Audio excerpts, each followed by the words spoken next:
Hey, what's up? Zach here, and today I've got the I guess all new Nike Supreme Courtposite, which was a retro version of the original Nike Courtposite tennis shoe. These things are very interesting, and I actually got to compare the original Courtposite that I had laying around versus the new Supreme Courtposite.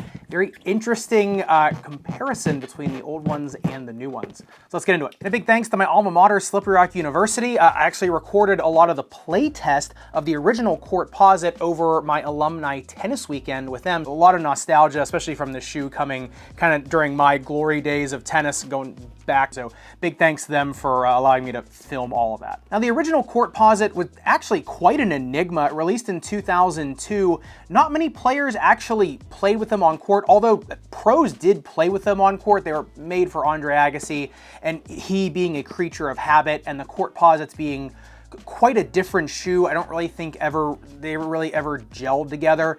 Interesting thing about the original Courtposite as well as the Supreme Courtposite is that the posite material, or what people think of as foam posite in the uppers, actually a little bit softer than some other foam posite shoes I've seen, especially even in the tennis line, the Vapor 10 foam posite that came out, as well as the LeBron foam posite, the pennies. That foam posite material is a much more unforgiving foam posite material. The quote-unquote Courtposite material I actually cut a triangle out of, much softer, and it is a little bit thicker than the foam posite on tennis shoe that had a posite material in it. Now remember, Nike foam posite is just liquid polyurethane, and the thing you're seeing on the outside of it, that the shimmering yellow or the white or whatever colorway you're getting of them, that is just the mold that is used to make the foam posite. Foam posite's actually, the phylon looking thing underneath of the shoe. So depending on what properties that foam takes underneath of it, that's what kind of the comfort level or the density of foam posite you're going to get, or liquid polyurethane you're going to get once it is heat molded underneath of it. And that's why, like on the outside, like I've said in a couple of videos, looks like a shipping container on the outside, because that mold, because you're using liquid polyurethane, you can make it into pretty much any shape or design that you want. And on the Courtposites, you can tell it was mainly meant for I guess you could say aerodynamics, but I'd say it's meant to make them as minimalist as possible for a foam posite shoe while still giving a lot of containment. Because if you look, it almost looks like a spider web radiating out from the lace line into the heel, right, and into the lateral side as well as on the medial side. And what I noticed about the Courtposite shoes in the uppers, the containment is out of this world, especially for a shoe. If you look at the heel counter, this is the craziest part of the shoe, I think.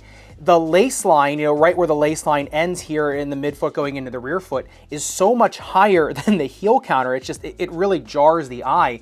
And for a heel counter being this low, as well as having a little swoop in it for your Achilles, the lockdown is still very good. There's really no heel slippage in these, unless you're a very specific brand of high arched foot, especially because you get a runner's knot in this. And for me, I actually just used the back eyelet on this. I didn't even put a runner's knot in there. And I still really didn't have a problem, even in this shoe, which is a 12, which is one size up from mine. I actually had a 10.5 too, a 12, and then an 11, which we'll get to in the fit section, which are some pretty interesting fit characteristics of these, even from the old ones to the new ones.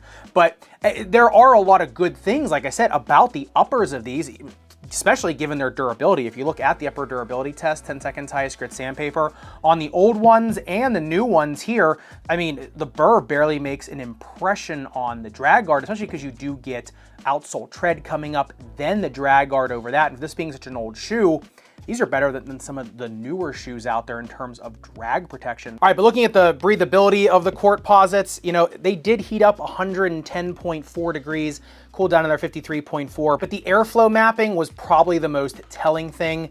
I had that fog machine on for a while before there was any egress of fog anywhere, and when it did, it was coming out very slowly on both sides of the tongue. Now this tongue is not gusseted, it's really not held down by anything, so it is going to breathe through there, and I think that's where the heat was escaping. On the heat gun, I think there was a little bit of home cooking there on that heat gun, because the interesting thing is you could feel the heat a while after the heat gun was out on the outside of the Courtposite material. And so I actually took the heat gun on the outside. It was actually 22 degrees Fahrenheit hotter on the outside surface of the Courtposite material on the one that I had done the heat test on a few minutes afterwards versus the one that I hadn't done the heat test on. So it just shows you that foam posite material really takes that heat and traps it. You might not catch that heating with the heat gun, kind of doing it on the inside, but the whole shoe in general is really hanging on to heat for a while. When I cut open the midsole of the Courtposite, I actually found something I had not seen before in one of my teardowns, and that is 2 colors of Zoom Air in the rear foot, that the fibers are black and white. I've usually only ever seen them in one color, which I think is really neat. Now, this does have a bottom-loaded shank and a wafer-thin Zoom Air in the forefoot that's carried by Phylon. Remember, any posite, foamposite, Courtposite shoe, whatever you want to call them, really has to be a pretty strong midsole because that posite material in the uppers usually has to be continuous with the midsole foam. It has to have a very, very strong midsole to contain all of that upper weight as well as bulk in the uppers. Usually if you see a foamposite based shoe, it's gonna be a pretty strong Phylon underneath of it. Now, the really cool thing is, well, number one, bottom loaded molded shank, which I love molded shanks, especially in tennis shoes. But the cooler thing is you can see how rounded off the heel is on the teardown especially. Now that is to have easier transition step, a little more fluid footwork, especially in a shoe this bottom heavy, which we'll talk about when we get to the outsole section. But also, if you look at the rear foot of the Courtposites, they evert so much. You can feel it, especially on foot in the new ones, the Supremes more than the old ones. It has a lot more heft under the lateral side of the heel, so it everts your heel, and that's what keeps all the stability while having that rear foot be a little bit more fluid, a little bit more rounded off. So it's very good for ankle sprain protection for sure, because it puts you in that everted position. It's really hard to invert from that, but we'll get to the fit section, how that might include or exclude some players. Now, if you look at this setup on the bounce height test, I think more than the actual bounce height, it's the comparison of the old to the new that was the most interesting on that test. The old Courtposites got 37 centimeters in the heel. The new ones only got 38. They both got 34 in the forefoot. Now on the new ones, I don't know if I was getting all of the Zoom Air unit on that, but I was right on. I was pretty close. So I'd say there might be a little bit more pop in the new ones versus the old ones. But I thought it was interesting. There was an article recently published, and I think LabRat on Instagram also had this, where old EVA and new EVA have pretty similar characteristics in terms of performance versus some other premium materials. Plus the Zoom Air units in the old ones had not popped yet. They still had all their tension. So I think this bounce height test really shows you how durable Zoom Air and Phylon is in a shoe over time, at least in terms of performance. I will say when you have these on foot, these just don't feel the same as the Supremes.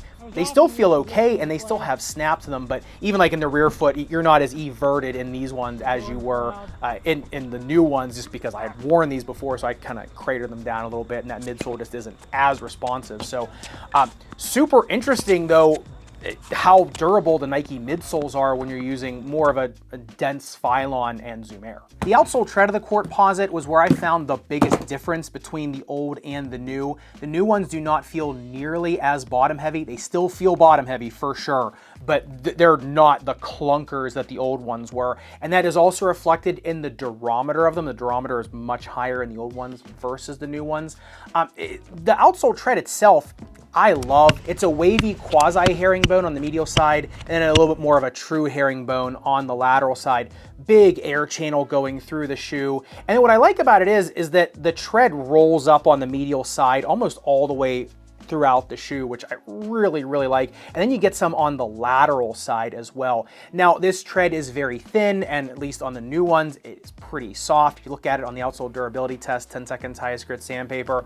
On the Supreme Courtposites, the burr just rips right through it. On the old ones though, I mean, almost a millimeter of damage, but not quite. So the old ones, a lot more durable. I think the new ones, not so much. They may have been thinking of more, casual wear with these in that regard. However, in terms of the performance of them, I liked the new ones a lot more because, like I said, they did not feel as bottom heavy. That little bit of softer rubber gave me a lot more feel on court with the new ones as well. But speaking of that profile, if you look at the speed ratio of the Courtposites, the new Supreme Courtposites, they come in at a 2.15, which is really not surprising. Like I said, they are nimble shoes because of that rear foot, because just how they're set up. They feel very nimble.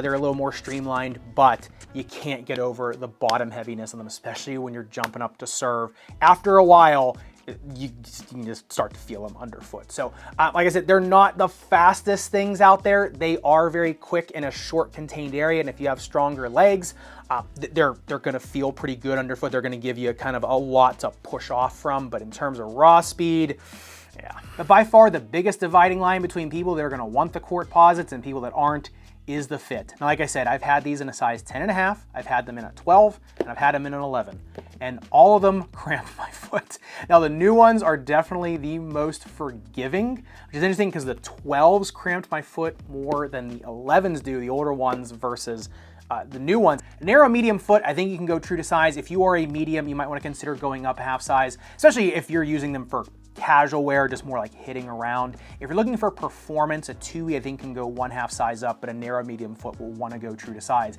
And that is to keep the weight down, right? Because the more sizes you go up in this thing, the heavier they're going to be versus, you know, their performance. So just kind of watch out for that. In terms of the snake bitten foot, if you're looking for a more streamlined shoe with ankle sprain protection, these are great. If you're looking for something a little more forgiving for a cavus foot on the heel, these are great. I found these to be really nice. You can put a low profile orthotic in these, and I think you get, honestly, it kind of expands the shoe a little bit for you. So if you are a medium foot, you might want to throw that orthotic in there. I really didn't have problems with heel slippage with a low profile orthotic. The higher and the more bulky the orthotic in here, the more it's going to bulk you up and the more you're going to start to get heel slipping. These aren't the most forgiving in the forefoot for really anything because they're just so thin. So I'd say in terms of the snake bitten foot, if you have a low profile orthotic in there, they're okay for anybody from neutral to more high arch. If you're a flat foot and someone that overpronates and has strain with that arch strain, it just might just be a little bit of a mismatch. But the one thing I almost forgot, I did want to mention about the fit of the Courtposites is, remember, Foamposite does mold to your foot. So especially the Courtposite shoes being a more forgiving posite material, more forgiving polyurethane material, these are going to be just way easier to break in versus other Foamposite shoes you may have had. They're still not easy to break in compared to other shoes, but if you're if you know that fit of Foamposite and you've remembered that on your foot, these will mold a little bit better. So if you are trying to stay true to size on these, if you give it a little bit of time, they will break in better than some of the older, less forgiving Foamposite shoes. So with that being said, let's talk about the performance of the Courtposites. And when I was playing in the originals, I was playing against people that were much younger and frankly more skilled than I am. And these did feel like they were holding me down a little bit. Now, number one, ready, I'm playing against people better than me. I'm in a shoe that's a little bit, bottom heavy, a little bit clunky. However, after a while, once I kind of re-broke them in and got used to them, I found, especially in doubles, when I just wasn't having to cover as much court, these were super quick, super nimble in a small area, especially when I was kind of going low for volleys or kind of quick volleys. These things respond very, very well, and the containment is very good. So I'd say if you are someone that I'd say has, like I said, very strong legs and wants something just a little more streamlined and really containing, then these are still going to be a decent shoe. No, they're not the quickest shoe out there, and yes, even the new ones are bottom heavy, but I think if you have the leg strength to match them, you can extract a lot of containment and quick, nimble movement out of them. So I would say someone that's playing like super high level doubles, I think these are good, like a 5-0 doubles league, 4-5 doubles league, right, or higher. I think you actually probably really like them just because at net, kind of bending down here and there, they're going to contain you really well, and you're not going to want to roll over as much, right? If you're like a retriever, right, and lighter weight player, like I said, they're just going to start to feel bottom heavy on you, especially if you're like someone like me who's now overweight and tries to go back and forth on the baseline. Mismatch. So I think it really depends. They definitely still have a place on court for sure. And even though, like I said, they are a little bit of an esoteric shoe and they don't really fit everybody, a lot of the innovations of them, I think Nike could take into future models of shoes, and a lot of things on here I think really could be utilized in future lines. I think they listen to the feedback of players. So I'm glad they brought them back. They're fun to look at. I'm glad Nike's doing retro tennis shoes. The more retro tennis shoes they do and the more they sell, the more we're gonna get. So especially for me, who is a huge tennis sneakerhead, not sure how many of them are out there. I know I'm one of them. This was definitely a fun thing to look at. So I'd love to hear your thoughts in the comments down below if you are trying to check out the Supremes, if you still have your old ones, if you're trying to go on eBay and grab old ones. Let me know in the comments down below. And if you want to take a deep dive into what I think is Nike's best current tennis shoe, the Nike Vapor 2 Clay, specifically the Clay model, make sure you click into this video up above and subscribe down below. Respect your rubber and foam, especially foam or Courtposite. I'll see you somewhere in the Sneakerverse. Oh yeah, and before I forget, I did play some basketball in these. Same thing, getting off the ground is not the easiest thing in these, but I think in terms of if you want a foamposite shoe and you want one that's gonna be the least intrusive on you, I think these are a decent pickup. So like I said, not the best, not the worst. On a rubberized court though, I think you can find something you like in them, especially for people with, like I said, a little bit stronger legs.